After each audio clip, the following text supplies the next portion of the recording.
Hello everyone. आज हम लोग समझेंगे सीआरपीसी के अंदर वो सेक्शंस जो हमारे लिए बहुत इंपॉर्टेंट है। यानी जो लोग नए होते हैं सीआरपीसी में, अक्सर वो देखते हैं कि सीआरपीसी इतना बड़ा है तो देख के घबरा जाते हैं। उनके समझ में नहीं आता कि हम क्या पढ़ें क्या नहीं पढ़ें, और ये उनके लिए भी काफ़ी हेल्पफुल होगा जो लोग अपने घर में बैठ के जुडिशल सर्विसेज की प्रिपरेशन कर रहे हैं। तो वो भी बहुत ब्लैंक होते हैं इस चीज़ को लेकर सीआरपीसी में क्या क्या चीज़ पढ़ी जाए। और कुछ लोगों को पता तो होता है कि क्या चीज़ पढ़ी जाए, लेकिन वो इस चीज़ को लेकर कंफ्यूज हो जाते हैं कि किसको कितना डिटेल में पढ़ना है। यानी किस सेक्शन को बहुत डिटेल में पढ़ना है और किस सेक्शन को सिर्फ हल्के डिटेल में पढ़ना है। तो सबसे पहले आप मेरी तीन चीज़ों को अपने दिमाग में बैठा लीजिए, तीन category, first second third category.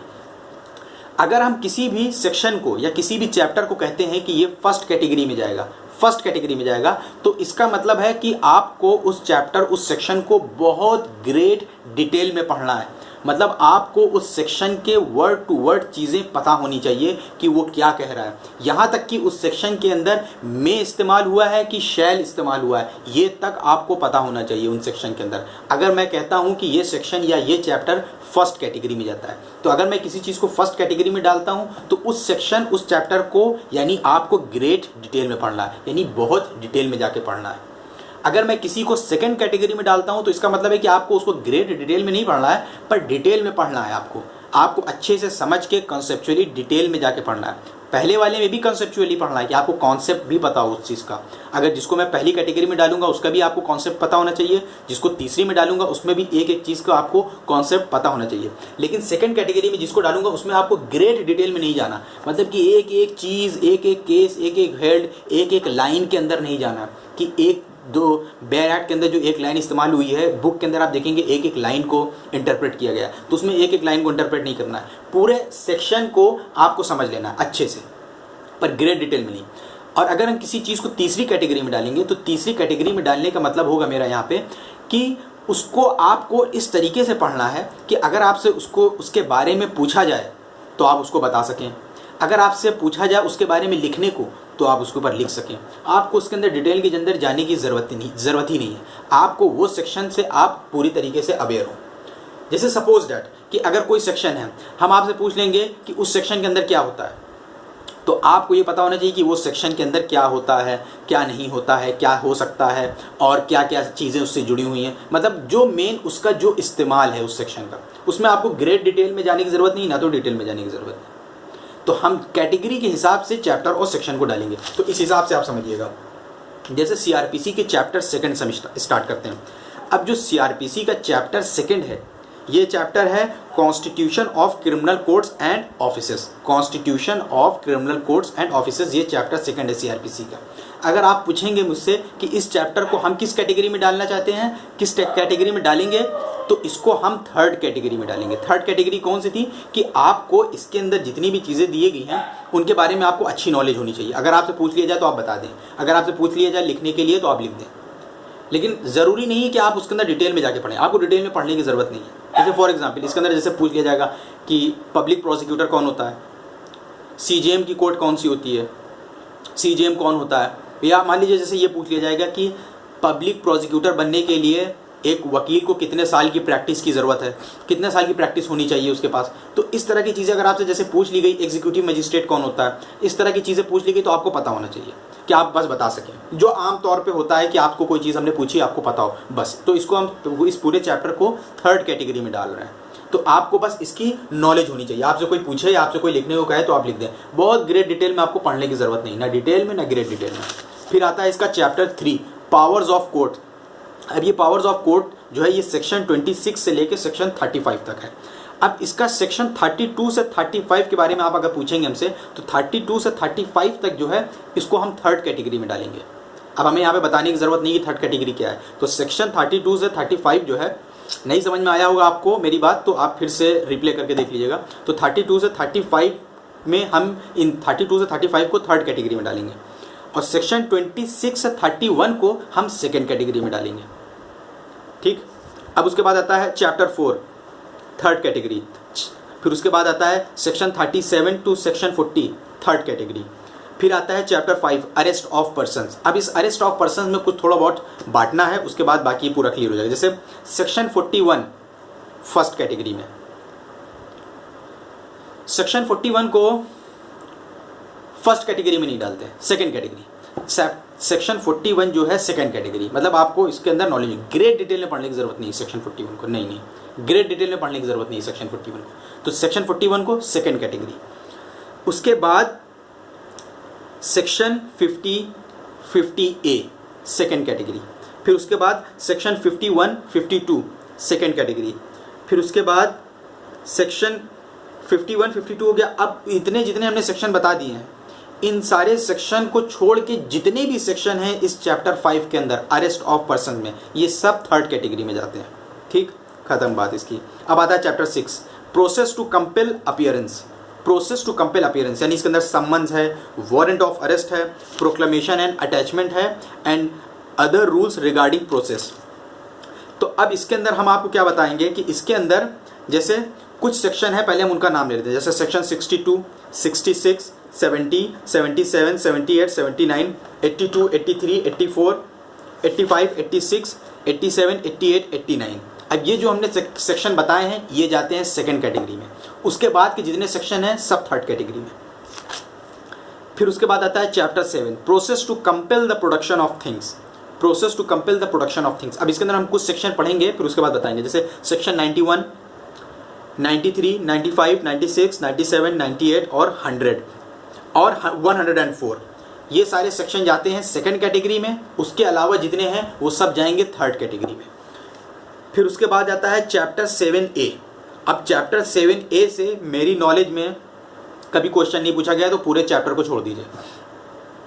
मेरे हिसाब से जो मेरी तजुर्बा है, जो मैंने एक्सपीरियंस किया है, जो मैंने क्वेश्चन पेपर खंगाले हैं, जो हर स्टेट के पेपर खंगाले हैं, अगर आपके हिसाब से उसके अंदर कुछ इंपॉर्टेंट होगा या आपको लगता है तो आप पढ़ लीजिएगा। मेरे हिसाब से कुछ इंपॉर्टेंट नहीं है उसमें। फिर आता है chapter 8, security for keeping the peace and for good behaviour. अब इसके अंदर हम कुछ सेक्शन बता रहे हैं। सेक्शन 106, 107, 108, 109, 110, ये सेक्शन जाते हैं सेकंड कैटेगरी में। उसके बाद जितने भी सेक्शन हैं सारे के सारे सेक्शन जाते हैं थर्ड कैटेगरी में। फिर आता है chapter 9, order for maintenance of wife, children and parents. ये शुरू होता है सेक्शन 125 से लेके 128। ये चैप्टर पूरा का पूरा चैप्टर जाता है फर्स्ट कैटेगरी के अंदर। इसकी आपको बहुत डिटेल में मालूमात होनी चाहिए, समझ लीजिए आप। खासकर सेक्शन 125 की बहुत डिटेल में मालूमात होनी चाहिए, तो आपको इसे ग्रेट डिटेल में पढ़ना पड़ेगा। तो इसको हम फर्स्ट कैटेगरी में डालते हैं। उसके बाद आता है chapter 10, maintenance of public order and tranquillity. अब ये जो maintenance of public order and tranquillity है, इसके अंदर कुछ सेक्शन को छोड़ के जो हम बताने जा रहे हैं, जैसे सेक्शन 145, 144, 144A, 133, 142, 139। अब सबसे पहले सेक्शन 133, 144, 144A, 145, ये सेक्शन जाते हैं आपके फर्स्ट कैटेगरी के अंदर। उसके बाद सेक्शन 139, 142, 151, 152 इनको सेकंड कैटेगरी में डाल दी। उसके बाद जितने भी सेक्शन है सब थर्ड कैटेगरी में। फिर उसके बाद आता है preventive action of the police. Preventive action of the police, अभी जो preventive action of the police है ये आपका जाता है थर्ड कैटेगरी में। उसके बाद आता है chapter 12, information to the police and their powers to investigate. Chapter 12। अब इसके अंदर कुछ एक आध ऐसे सेक्शन हैं जो बहुत इंपॉर्टेंट नहीं है, बहुत से ऐसे सेक्शन है इसके अंदर। जैसे सेक्शन 163, 171, 170, कुछ ऐसे सेक्शन है जो बहुत ज़्यादा इंपॉर्टेंट नहीं है। लेकिन हम कहेंगे कि ये पूरा चैप्टर जो है आप इसको फर्स्ट कैटेगरी में डाल के पूरे ही चैप्टर को अच्छे से पढ़िए। बहुत इंपॉर्टेंट चैप्टर है ये, chapter 12, information to the police and their powers to investigate. उसके बाद आता है chapter 13, jurisdiction of the criminal courts in inquiries and trials. अब क्योंकि ये जो jurisdiction of criminal courts and inquiries and trial, या जैसे क्वेश्चन होते हैं, चैप्टर है सेशन कोर्ट में ट्रायल कैसे चलेगा, वारंट केस का ट्रायल कैसा होगा, तो ये सेक्शन जो होते हैं बहुत छोटे छोटे होते हैं। इनके अंदर डिटेल में पढ़ने का कुछ होता ही नहीं है। इनके अंदर क्या होता है कि आपको ऑर्डर पता हो कि केस जो है न्यायालय के अंदर गया, उसको पब्लिक प्रोसिक्यूटर ने खोला, फिर आपसे पूछा गया कि आप गिल्टी प्लीड करते हैं, आपने कहा नहीं। फिर आपसे पूछा जाएगा क्या आप जो आरोप लगा उसको मानते हैं या आप मुकदमा कंटिन्यू करना चाहते हैं, आपने कहा कंटिन्यू करना चाहते हैं। फिर मजिस्ट्रेट ने कहा कि ठीक है गवाहों को पेश करो। तो ये जो प्रोसीजर आपको बस ये पता होना चाहिए। तो इसको हम डालेंगे थर्ड कैटेगरी में। ये जितनी भी, तो ये जो चैप्टर 13 है इसको हम थर्ड कैटेगरी में डालेंगे। फिर उसके बाद आता है chapter 14 conditions requisite for initiation of proceedings, chapter 14। अब चैप्टर 14 का जो सेक्शन 190 है इसको हम डालेंगे फर्स्ट कैटेगरी में। यह आपको बहुत डिटेल में पढ़ना पड़ेगा, सेक्शन 190। अब सेक्शन 190 को छोड़ने के बाद सेक्शन 195, 197, 198 और 199 ये सेक्शन ऐसे हैं जिनको हम सेकंड कैटेगरी में डालेंगे। उसके बाद जितने भी सेक्शन है सारे थर्ड कैटेगरी में। फिर उसके बाद आता है चैप्टर 15 कंप्लेंट्स टू मजिस्ट्रेट, पूरा चैप्टर फर्स्ट कैटेगरी में। उसके बाद chapter 61 commencement of proceedings before magistrate, first category. उसके बाद आता है चार्ज, चैप्टर 17 पूरा चैप्टर फर्स्ट कैटेगरी में। फिर उसके बाद आता है trial before a court of session. अब trial before court of session है, इसके अंदर क्या है, इसके अंदर सेक्शन बहुत छोटे छोटे होंगे। आपको मेन क्या समझना है कि किस क्रम में है, किस ऑर्डर में क्या क्या चीज़ हो रही है और वो किस सेक्शन में आती है, बस। तो इसको हम डालेंगे थर्ड कैटेगरी में। फिर उसके बाद आता है इसके अंदर chapter 19 trial of warrant cases bye magistrate, पूरे चैप्टर को थर्ड कैटेगरी में। उसके बाद आता है summary trials, second category. Plea bargaining, second category, third category में भी डाल सकते हैं। फिर उसके बाद आता है attendance of persons confined or detain in person, third category, पूरा चैप्टर, चैप्टर 22 थर्ड कैटेगरी। फिर आता है evidence in inquiries and trial, third category. General provisions as to inquiries and trials. इस कुछ सेक्शन ऐसे हैं जिनको आप जो है थोड़ा अच्छे से देख सकते हैं, जैसे सेक्शन 300, 303, 304, 306, 313, 311, 320, ये सबको हम सेकेंड कैटेगरी में डालेंगे, बाकी जितने हैं सब थर्ड कैटेगरी में। उसके बाद चैप्टर 25। अब चैप्टर 25 से मेरे नॉलेज में तो इससे शायद ही कभी क्वेश्चन पूछा गया होगा, तो मैंने चैप्टर 25 को तो बिल्कुल भी इसके अंदर कोई टिक विक नहीं किया है, तो ये बहुत ही कम इम्पॉर्टेंट है, बहुत ही कम चांसेस है कि इससे क्वेश्चन बन जाए। फिर चैप्टर 26, अगर हो सकता है कि इस वीडियो में ऐसा हो जाए कि मेरी आवाज़ बाद में आ रही हो और साउंड पहले आ रहा हो, क्योंकि अभी वीडियो के अंदर ऐसी हरकत कुछ हुई है कि हमें लग रहा है कि ऐसा हो सकता है। तो क्योंकि यहाँ पे कोई ऐसी चीज़ तो है नहीं कि मेरा चेहरे का एक्सप्रेशन की बहुत ज़रूरत है, यहाँ पे खाली हम इंपॉर्टेंट चीज़ें बता रहे हैं। तो अगर ना भी आपको सही लगेगा तो आप ऑडियो को ऑन करके, यानी आवाज़ तेज़ करके आप अपना टिक मारते जाइए। फिर उसके बाद आता है चैप्टर 26। तो चैप्टर 26 के अंदर सेक्शन 343, 344 को हम थर्ड कैटेगरी में डालेंगे, पूरे इनफैक्ट पूरे चैप्टर को थर्ड कैटेगरी में। फिर आता है जजमेंट, जजमेंट को थर्ड कैटेगरी। थर्ड कैटेगरी में डालने का मतलब कि अगर आपसे पूछा जाएगा तो आप एक एक चीज़ इसकी बता सकें, डिटेल में जाने की ज़रूरत नहीं है। Submission of death sentence for confirmation, chapter 28 third category. फिर आता है अपील्स। अपील्स में सेक्शन 72 से लेके सेक्शन 382, सेक्शन 300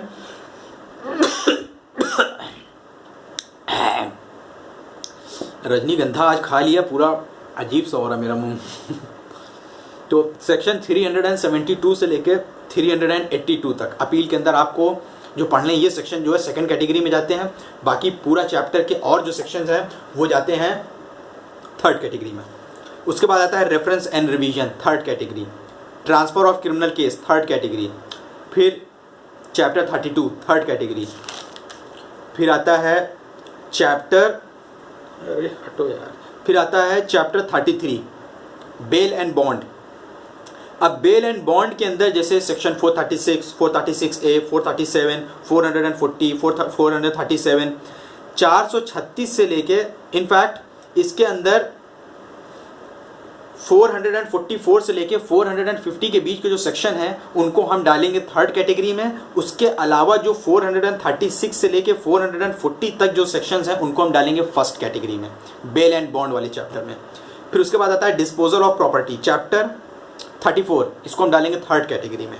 फिर आता है इर्रेगुलर प्रोसीडिंग्स। इर्रेगुलर प्रोसीडिंग्स के अंदर सेक्शन 460, 461, 464, 465, इसको हम डालेंगे सेकेंड कैटेगरी में, बाकी सारे सेक्शन जाएंगे थर्ड कैटेगरी में।